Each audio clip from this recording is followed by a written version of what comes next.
ఈ పర్యటన ఇంతే. కొంతమంది హరాజ్ పాట పాడినట్టు 26సారి 27సారి 28సారి అని ఇట్లా హరాజ్ పాటలు పాడుతారు.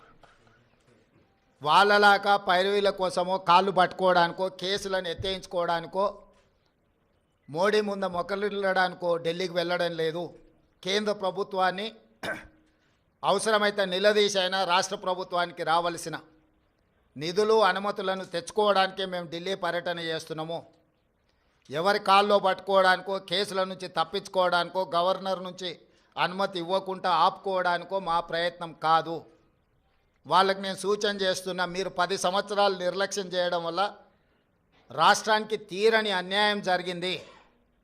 కేంద్ర ప్రభుత్వాన్ని ప్రశ్నించాల్సిన మీరు కేంద్ర ప్రభుత్వంతో అంటగాగి మనకు బయ్యారం ఉక్కు కర్మాగారం కావచ్చు, కాజీపేట రైల్వే కోచ్ ఫ్యాక్టరీ కావచ్చు, ట్రిపుల్ ఐటీలు కావచ్చు, లేకపోతే గిరిజన యూనివర్సిటీ కూడా 10 సంవత్సరాలు ఆలస్యం కావచ్చు, ఎన్టీపీసీ ద్వారా ప్రారంభించాల్సిన 4000 మెగావాట్ల విద్యుత్ అంశం కావచ్చు, బ్యాక్వర్డ్ డిస్ట్రిక్ట్స్ డెవలప్మెంట్ ఫండ్స్ కావచ్చు, బీఆర్జీఎఫ్, ఇట్లాంటివి కూడా చాలా విషయాలలో తెలంగాణ రాష్ట్రానికి 10 సంవత్సరాలలో వేల కోట్ల నష్టం జరిగింది.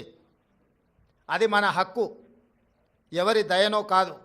మన హక్కుల కోసం మనం ఢిల్లీలో పర్యటించాలి, కేంద్ర ప్రభుత్వాన్ని కలవాలి, కేంద్ర ప్రభుత్వం నుంచి నిధులు తెచ్చుకోవాలి. ఇది భారతీయ జనతా పార్టీ ట్రెజరీ నుంచి ఇవ్వడం లేదు, కేంద్ర ప్రభుత్వ ట్రెజరీ నుంచి ఇవ్వాల్సి ఉంది. ఇది ఫెడరల్ స్ట్రక్చర్ ఉన్న ప్రభుత్వము, యూనియన్ ఆఫ్ స్టేట్స్. వివిధ రాష్ట్రాలతో కూడుకున్న కేంద్ర ప్రభుత్వం వివిధ రాష్ట్రాలకు ఇవ్వాల్సిన నిధులను ఖచ్చితంగా ఇవ్వాల్సిందే. రాజకీయ పక్షపాత వైఖరితోనే నిర్లక్ష్యం వహించిన లేకపోతే అన్యాయం చేసినా ప్రస్తావించడానికి పర్యటన చేయాలి. మన అంశాలను వాళ్ళ దృష్టికి తీసుకెళ్లకుండా రాష్ట్రానికి నిధులు వస్తాయనో అనుమతులు వస్తాయనో ఫామ్ హౌస్లో పండుకుంటే రాష్ట్ర ప్రజలకు ప్రయోజనం ఉండదు.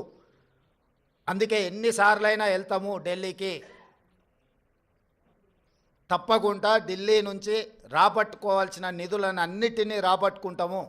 అప్పుడే తెలంగాణ రాష్ట్రం అభివృద్ధి జరుగుతుంది. తెలంగాణ రాష్ట్ర హక్కులను మనం కాపాడిన వాళ్ళం అవుతాము.